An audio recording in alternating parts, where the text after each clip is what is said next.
Share on Pinterest. Ever had a crush on a celebrity who had no idea you existed?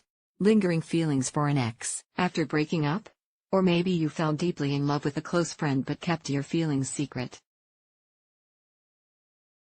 These experiences describe unrequited love, or love that isn't mutual. If your feelings don't deepen much past a serious crush, you might not feel too distressed by them, but the pain of one-sided love can linger when you truly love someone. What are the different types? At some point in life, you've probably had at least one romantic interest who didn't feel the same way. Unfortunately, this is a pretty universal experience. But it isn't the only way to experience unrequited love.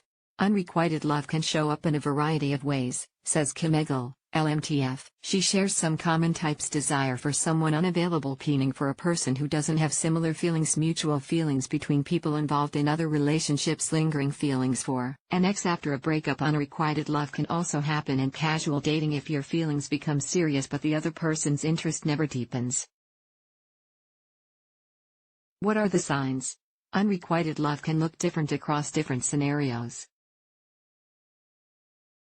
But Melissa Stringer, LPC, describes a key sign of unrequited love as intense longing that spans a significant time frame and involves little to no reciprocation from your love interest. Here are some more specific things that might suggest the love isn't mutual. Your love interest doesn't seem interested in progressing the relationship. You want to explore a deeper connection, so you start inviting them to spend more time together. But they keep their distance as you try to get closer. Maybe they call what you see as a date a hangout, or they invite other friends to join the intimate evening you planned. Their lack of interest can also show up in your emotional connection. When you try asking questions about their beliefs and values, for example, they may not offer much in their answers nor ask you similar questions in return. They're slow to reply to invitations, texts, and calls. Feel like you're doing most of the work to hang out? Maybe they take forever to reply to messages. Or when you invite them out, they say, maybe. I'll let you know, and don't confirm until the last minute. If this pattern persists and they don't offer any reasons, such as a prior obligation, there may be another explanation for their behavior. Denying signs they're not interested. No matter how you dice it, unrequited love hurts. To deal with the pain, it's not unusual to go through a phase of denial. Maybe you ignore the more subtle signals you're getting and choose to focus on how often they hug or touch you, casually compliment you, confide in you, or ask your opinion. But some people are just affectionate and open, which can be confusing when you're trying to gauge their interest in you. Using what you know about them to get closer, you might find yourself thinking of ways to make yourself more attractive to the other person. Maybe snowboarding is their favorite hobby, so you suddenly take it up, despite hating both the cold and sports. Experiencing a lot of unpleasant emotions. Unrequited love often involves a cycle of emotions, according to Stringer. This pattern usually begins with hopefulness as you form strategies geared toward igniting a romantic relationship, she explains.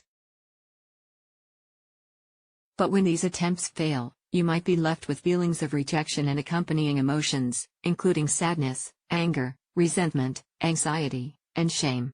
Struggling to get them off your mind. Unrequited love is usually partnered with a feeling of longing that can begin to take over your emotions and taint reality, Egel says.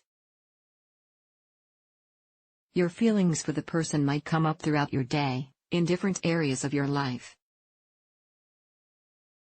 For example, you might check Facebook to see if they've liked your post, or shared anything you can comment on, write letters or texts that you don't send, to confess your feelings. Shop in their neighborhood in hopes of seeing them talk about them. Often imagine scenarios where you tell them how you feel. Is there any way to deal with it?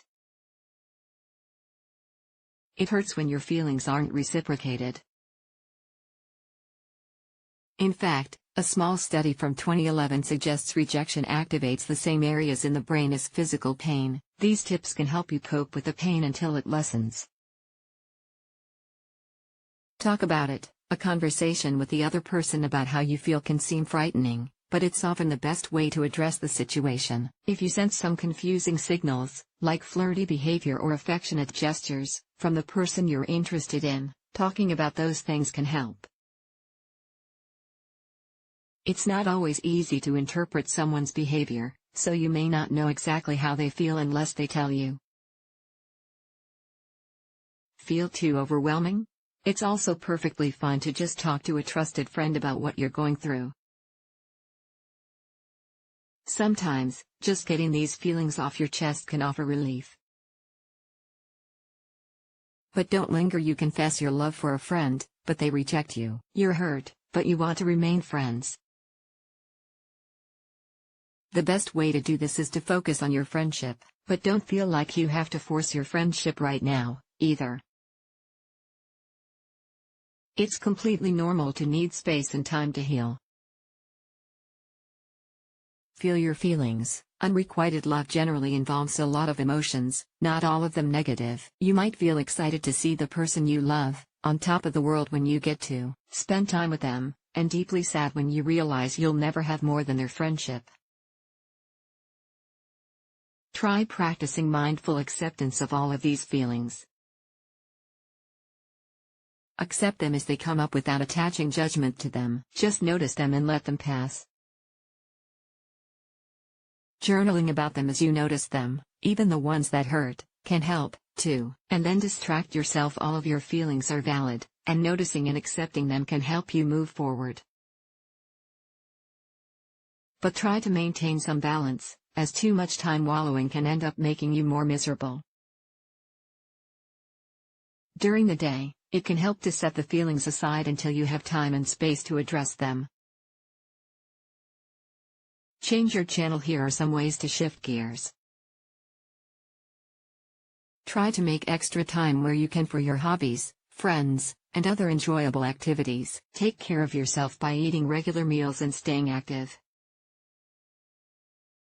Treat yourself to something small, whether it's fresh flowers, a nice meal out, or a new book or movie. Consider dating casually, once you're ready, to find a partner who does return your feelings. Find meaning in the experience. It's not so much about what happens to us in life. It's more about how we to respond to the situation at hand, Egel says. You loved someone and wanted to be loved in return. Maybe you didn't get the outcome you hoped, but that doesn't mean your love is meaningless. Did you learn something about yourself? Grow in some way? Develop a stronger friendship with the person? Ask yourself what you really want. Your feelings are always communicating with you, Egel says.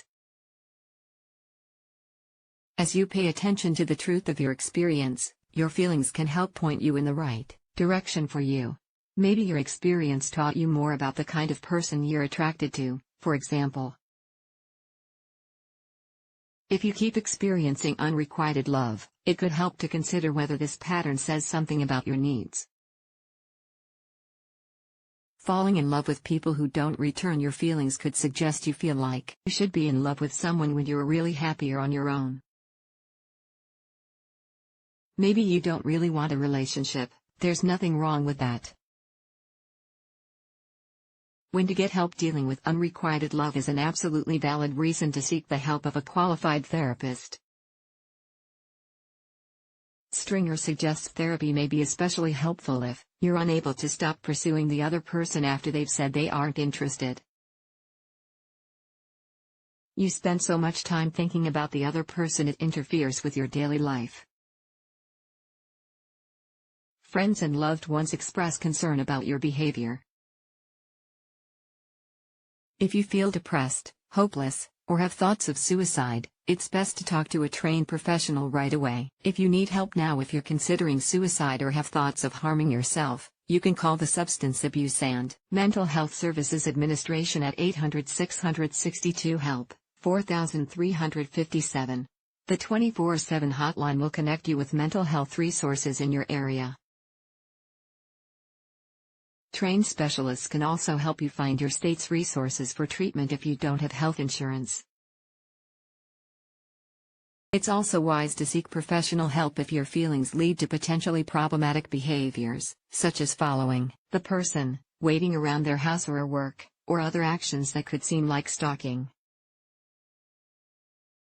According to Eagle, being drawn toward one-sided love might also suggest you're dealing with some emotional residue or an unhealed past. Therapy can help you address this, which may help clear the way for a mutual attraction. What if you're the one who doesn't feel the same way? Rejecting someone kindly isn't always easy, especially if you really care about the person. You might even consider trying to date them instead to see what happens. But if you're certain you don't have any romantic interest, this may complicate things for you both. Here are some tips for navigating this situation gracefully. Avoidance generally doesn't help. You might want to avoid them until their feelings fade, but this can hurt you both, especially if you're good friends. Instead, try talking about the situation. This may be slightly uncomfortable, but an honest discussion could help you both move forward. Take care in how you express your lack of interest. Be honest, but kind. Mention things you do value about them before explaining why you don't see the two of you as a couple.